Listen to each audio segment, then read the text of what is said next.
हा मक्याचा चुरा आपण जे कच्चे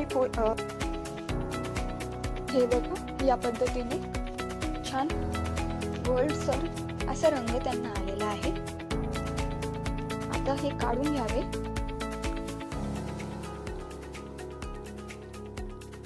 थोडा वेळ साईडला काढल्यानंतर बाकीचे तोपर्यंत काढून घ्यावे। बाकी काढल्यानंतर परत एकदा त्यांना तळावा। बघा या पद्धतीने परत मी फ्राय करते पहिले काढलेले।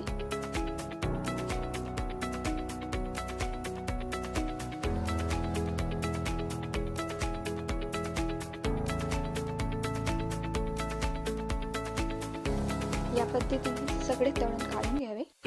या प्रकारे फ्राय करून आपण हे प्लेटमध्ये काढून घ्यावे आणि सर्व करावे। बघा सर्व केल्यानंतर